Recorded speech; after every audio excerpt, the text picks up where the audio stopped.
அரசு பேருந்து மோதி கல்லூரி மாணவர் உயிரிழந்த சம்பவம் பரிதாபத்தை ஏற்படுத்தியிருக்கிறது.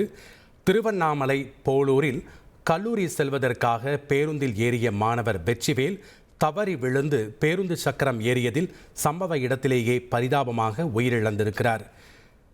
முக்கிய செய்தியின் விவரங்களை வழங்க இணைகிறார் செய்தியாளர் மணிமாறன். வணக்கம் மணிமாறன், இந்த பரிதாப சம்பவத்தின் முழு பின்னணி என்ன?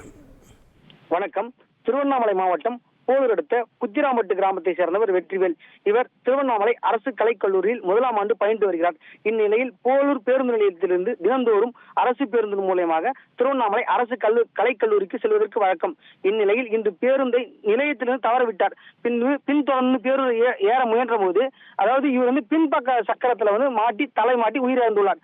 முன்பக்க சக்கரத்துல ஏறி இருக்காரு, தவறி கீழே விழுந்ததுனால பேருந்தின் பின்பக்க சக்கரம் இவர் தலையில் மீது ஏறி சம்பவத்திலே பரிதாபமாக உயிரிழந்துள்ளார். இச்சம்பவம் இப்பகுதியில் பெரும் சோகத்தை ஏற்படுத்தி வருவது குறிப்பிடத்தக்கது. நன்றி மணிமாறன், உங்களுடைய தகவல்களுக்கு. ட்ரெண்டை ஃப்ரெண்ட் ஆக்கிக்கோங்க. தந்தி டிவியின் சப்ஸ்கிரைபர்ஸ் அண்ட் ஃபாலோவர்ஸ் குடும்பத்துல நீங்களும் இணையுங்க.